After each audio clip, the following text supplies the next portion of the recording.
It's Tuesday, September 26, 2017, and this is PSN News.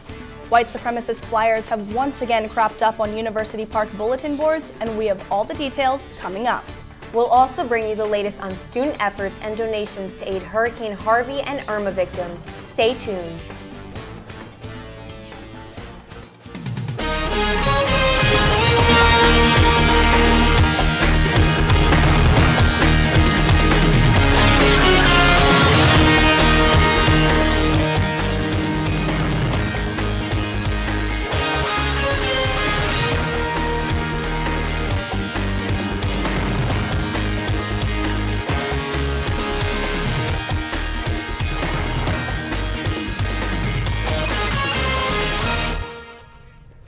Thanks for joining us tonight. I'm Katie Filling. And I'm Talia Chiarello.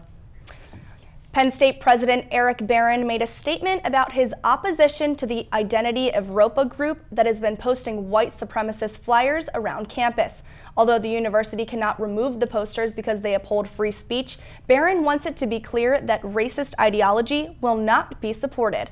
Photos of the flyers started circulating on Twitter, inciting anger from many students on campus.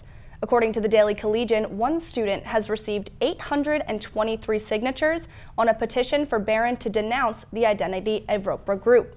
Law enforcement is keeping an eye on the situation, and Barron says the university is promoting the safety and counseling resources on campus.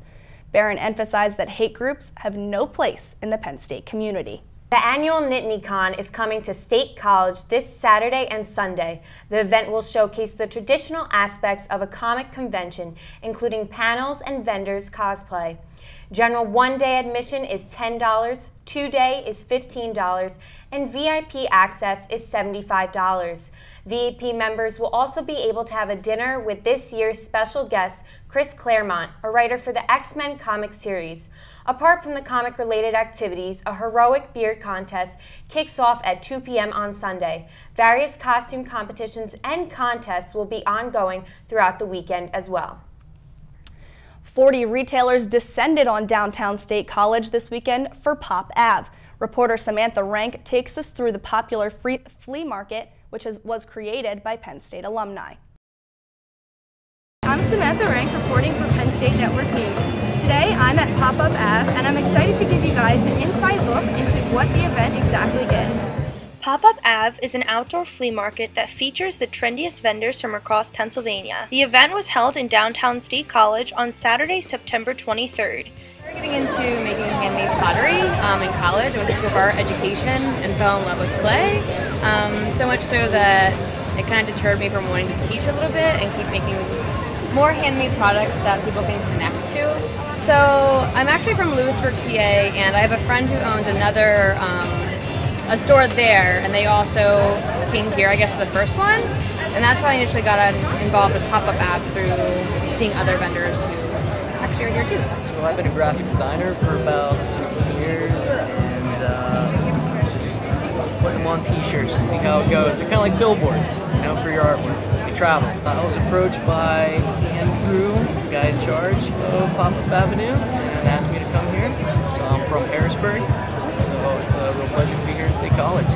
Thank you all so much for joining me with this feature of Pop-Up Ave. Reporting for Penn State Network News, I am Samantha Rank. After the devastation of Hurricane Harvey, many Penn State students are doing their part to collect donations, and some are taking their efforts directly to Houston. According to the Daily Collegian, senior Brian Davis, along with some friends, collected 70 pounds of blankets, pillows, and toiletries for Harvey victims. During both Thanksgiving and spring break, students like Davis will be driving over 24 hours to hand-deliver the items in Houston. Davis also organized a trip to Flint, Michigan in March of 2016 to bring clean drinking water to the area. He wants to emphasize that being far away from an area in need does not mean Penn Staters cannot help.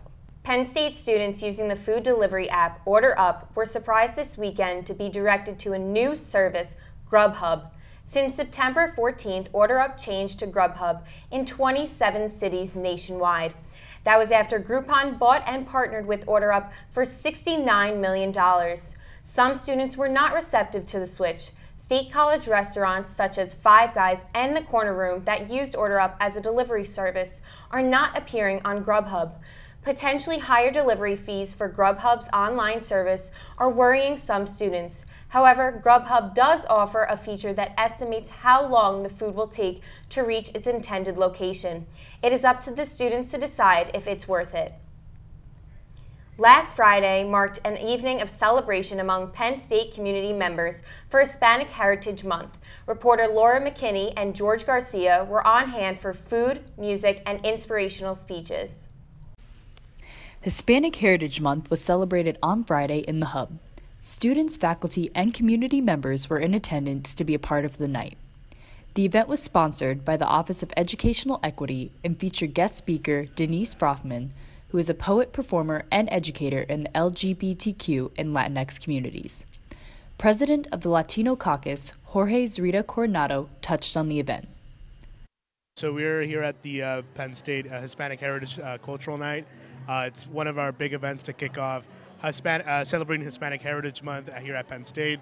We have a great keynote speaker, some great food, some great music, just to really highlight Hispanic heritage here at Penn State and bring the Hispanic community together and bring people that want to learn about the Hispanic community together and just have a great night. The night included live music from a local South American folk band named Los Tikis and also served an array of traditional Latin American food. Another guest speaker, Ronald Johnson Contreras, known as Mr. Latino Penn State, spoke to us about the night. So as my responsibilities as Mr. Latino Penn State is to always defend the interest of the Latinx community here. Not only did the night educate, it advocated. The president of the Puerto Rican Student Association, Valeria Mercado, spoke on the relief efforts in Puerto Rico after the recent hurricane. Well, recently we were hit by 2 massive hurricanes, so we joined forces with the Mexican American Student Association and Latino Caucus to raise funds because back home there's no electricity, there's floods, the whole island is flooded. And despite us not being there, the hurricane hit us straight in the heart. Ending the night, Assistant Director of the Multicultural Resource Center, Melissa Landru Vega, communicated the importance of intersectionality at Penn State. Reporting for PSN News, I'm Laura McKinney. Coming up next, Erin Alessandroni will bring you the latest in entertainment news. Stay with us. Welcome back to PSN News. I'm Erin Alessandroni with your entertainment update. Chris D'Elia, a stand-up comedian who appeared on Netflix earlier this year, performed for a maximum capacity crowd of students at Alumni Hall in the Hub this past Saturday. The New Jersey native promised to never apologize for anything he says on stage that could be taken offensively, which received a large applause from the audience. This big-name performance was a free event hosted by the Student Programming Association. Now, for what everyone around the country seems to be talking about, the rumors surrounding Kylie Jenner and a potential pregnancy with Travis Scott's baby. Ryan Seacrest shared a message from Kris Jenner regarding these rumors on Live with Kelly and Ryan yesterday. Seacrest had the inside scoop as an executive producer of E's Keeping Up with the Kardashians. Kris Jenner said, quote, "Kylie's not confirming anything. I'm sure more news surrounding this 20-year-old's personal life will be leaking out in the coming days." The 2017 iHeartRadio Music Festival took place this past Friday and Saturday at Las Vegas's T-Mobile Arena. Artists like Demi Lovato, Coldplay, The Weeknd, DJ Khaled, Miley Cyrus, and Harry Styles wowed the crowd of talented musicians with great performances. The singer Pink set the bar high for entertaining, sky high flying through the air strapped in a harness while performing her hits Just Like Fire and So What. In other news, Forbes released its list of highest paid world TV actresses today, and the number one may not come as a shock, as this is her 6th time consecutive year winning. That's right, Sofia Vergara made $41.5 million before taxes and fees, $15 million more than second-ranked Kaylee Cuoco, star of CBS's Big Bang Theory. Roughly a quarter of Vergara's income comes from her Emmy-nominated role as Gloria Delgado Pritchett on Modern Family. Another half can be attributed to Vergara's several licensing and endorsement deals with companies like Head & Shoulders, Pepsi, CoverGirl, and many more. Ellen Pompeo of my personal favorite, Grey's Anatomy, and Mindy Kaling of Hulu's The Mindy Project tied for third on the list. It has truly been a great year for women in television. That's your PSN News Entertainment Buzz. We'll have sports updates for you after the break. Stay tuned. Welcome back to PSN News. I'm Alyssa Devine with your PSN News Sports Update. Number 4 ranked Penn State avoided a costly road upset Saturday when the Nittany Lions topped Iowa in a tough road environment at Kinnick Stadium. Trace McSorley found receiver Juwan Johnson in the back of the end zone on 4th and goal and on a walk-off touchdown. Iowa came close to delivering a crushing blow to the Nittany Lions' playoff chances, but couldn't contain Heisman candidate Saquon Barkley. The running back had a career game with 211 yards on 28 carries and 358 total yards. Penn State remains at number 4 in the AP polls and takes on Indiana at home this Saturday.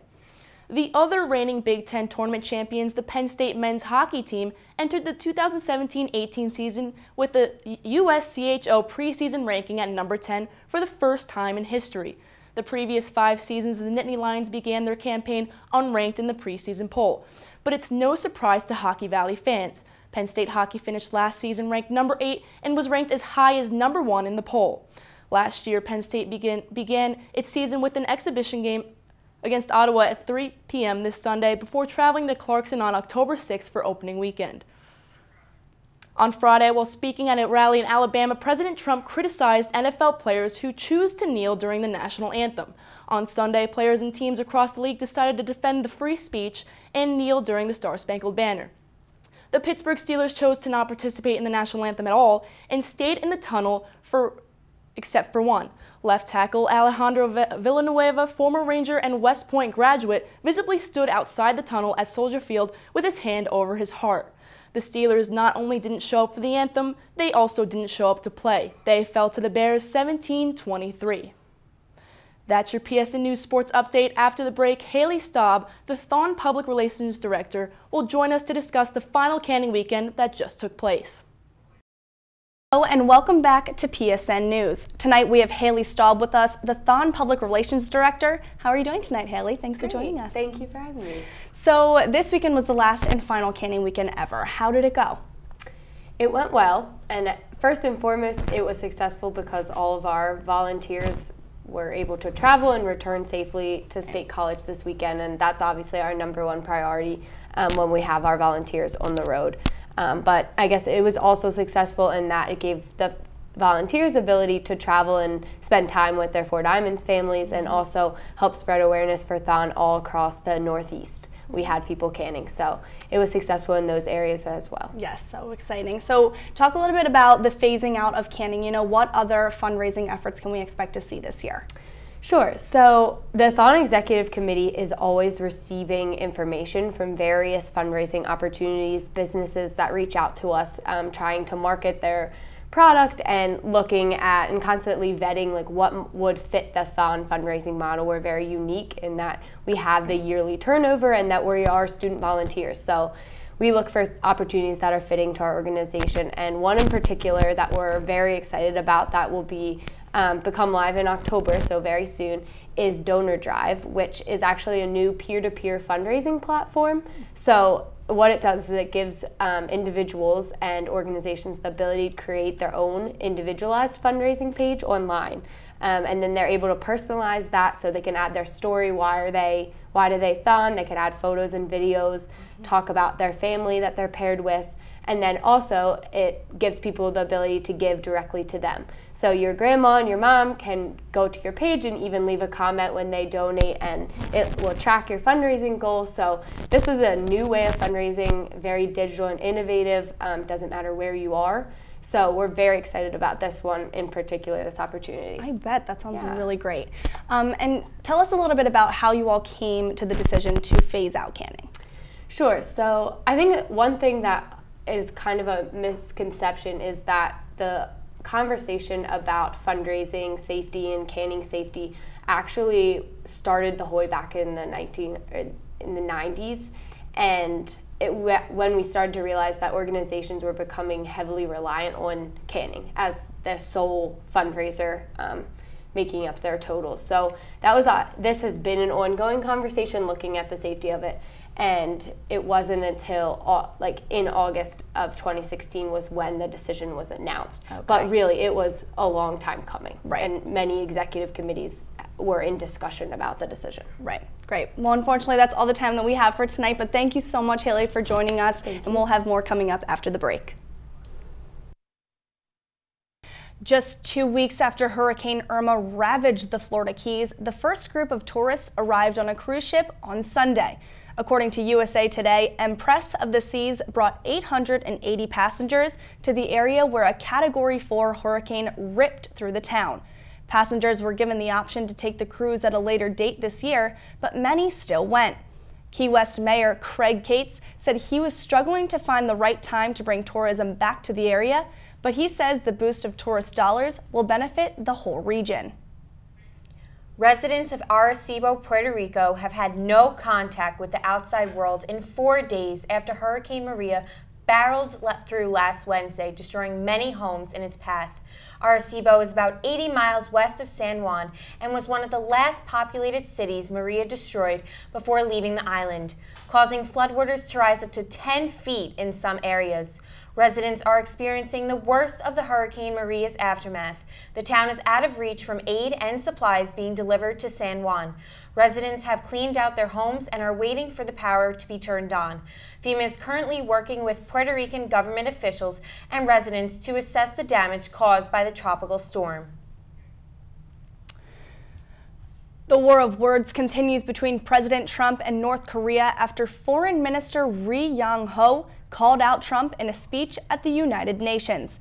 Ri said Trump is a mentally deranged person full of megalomania who is holding the nuclear button. Trump fired back with a tweet that said, "Just heard Foreign Minister of North Korea speak at the UN. If he echoes thoughts of Little Rocket Man, they won't be around much longer." According to USA Today, a large crowd gathered in Pyongyang for an anti-U.S. rally. Participants carried signs saying "decisive revenge" and "death to the American imperialists." This comes after Trump threatened to, quote, "totally destroy North Korea" last week. Hurricane Maria is now classified as a Category 2 by the Weather Service and is causing increased rip currents and large waves on the coast of the southeast United States. Currently, the storm is a few hundred miles east of Great Acabo Island in the Bahamas on a northward track that could pass within 150 miles of the Outer Banks in the middle of the week. The storm is expected to bring prolonged winds and minor coastal flooding. Another tropical storm, Hurricane Lee, is currently over the Atlantic Ocean about 1,000 miles east of Bermuda and is expected to stay far from shore. And that's all for tonight on PSN News. Be sure to check us out on Twitter at PSN News. Thank you for joining us.